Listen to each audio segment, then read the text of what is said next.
and look at another story that sounds like a movie, fictional movie, but it is actually a true story. And on page 3 of the Standard, if you can just go up, and this is to do with a heist that took place not too long ago. Mystery of 50 million daring robbery at a bank.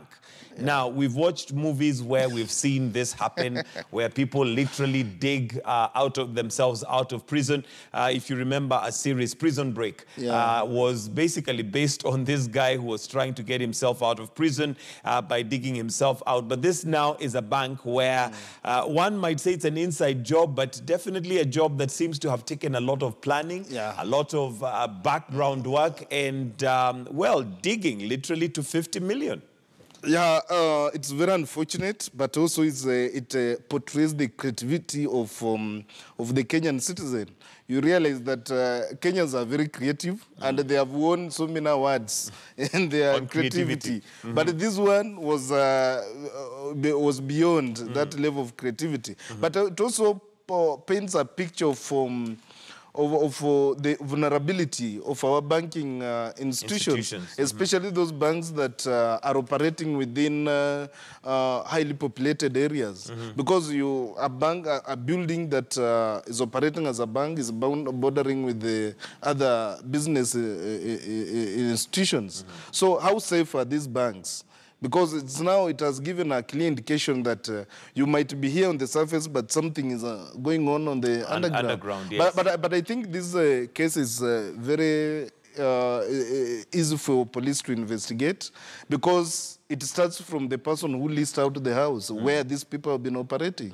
You know, that will be the first suspect. Absolutely. And you know, this person maybe will bring in names of those people who had hired that the premises, the people who are operating there. And also now, the landlords of most of these buildings, how often do these landlords check on their property to see that everything inside there is good? And can they be allowed to check by those who are operating inside? And you know, initially there were these cases where the robbers could break into a bank, shoot people, shoot in the air, go into a strong room and take some money. But now the security features within our banks have made robbers now come up with another new ways of ensuring that they get what they want. Yeah, definitely leaves a lot of questions, and a very, very determined and dedicated team of robbers. It was a project. This must be a huge project. I understand that from the shops where they would leave with cartons, which possibly were filled with soil. I mean, that takes a lot of time and a lot of planning. And there you go. But of course, investigations are underway. But unfortunately, in this country, investigations don't tell us much, because that's about as far as we go. Yeah, I was told the police said yesterday they have arrested 3 people, 3 suspects. Let's hope the 3 suspects will give leads to whoever did that, because it's very unfortunate for that money does not belong to the bank. The money belongs to the Kenyans, and you know, it's very painful for people to invest so much, then all of a sudden somebody comes and the money goes. But well, the thing is, I'm sure that the banks are insured so that the investors or those who bank with a particular bank would not physically lose their money. But there you go. Of course, it's a huge loss to the bank and to the insurance company. Let's look at page 12 of the Standard as we finish off with the Standard, where it shows basically the divide that we have as a country. And this is to do with yesterday's announcement, because some places went literally into celebration mode, but we do also have areas and regions that did not celebrate and flared up. And on page 12, we have a medic that was shot dead as protesters basically got, expressed their disappointment in the Supreme Court ruling. And they say pictures speak 1,000 words. And there you go, 1,000 words spoken by that particular picture on what happened in some areas which are thought to be, or rather, which are opposition strongholds. Yeah, it's unfortunate that this country has gone to this moment where people are still fighting over political power. And you know, sometimes I ask myself, Mike, people don't just wake up one day and me and you, and we say, let's go throw stones. These people are mobilized. Right. These people are, you know, There's are a told plan there's towards a plan towards it. So I don't know what kind of investigation that the police do. Because for these people to come on the road and start, you know, burning cars, you know, chasing people, there must be a plan and there are people behind it. And those people need to be arrested. Because if they are not arrested, then this there will be perpetual destruction of property, especially in areas where people perceive that there was no, the justice was not done on their favor.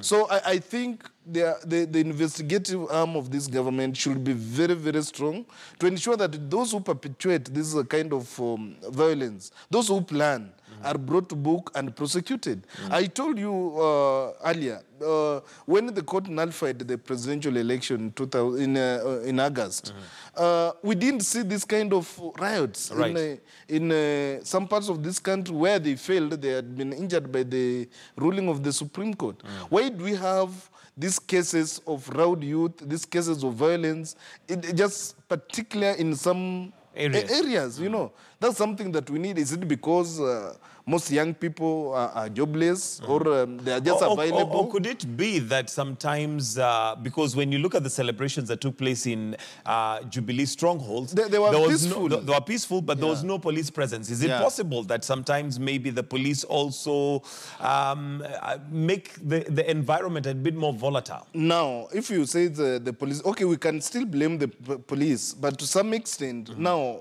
in a scenario where we saw a telecommunication booster being brought down, do you expect the police just to watch, to stand by and see that kind of destruction? We saw youth attacking a police station yesterday, and they actually were about to burn the police station. Now, you want to say police will sit in a police station and just watch us? It can't happen. Okay. So we need, young people need to be tolerant. They need to know that it's not worthy dying for a politician. He will come, pay some little money to your family, and that's all. You know, there's this narrative that if you die in a struggle, you are a hero, you are what, you know. Those things make young people lose their lives for no good reason. For no good reason. I think there's need for tolerance, there's need for discussions on why young people go on the road. Is this because of despair? Or there's some sort of mobilization that comes from the political front. All right, let's finish off with the cartoon, because I think the cartoon literally describes to a T where we are as a country, which is on the next page, page 14, which is on page 14, the cartoon there on the Standard, basically describing where we are as a country, and that's one of the questions that we want to ask. There you go.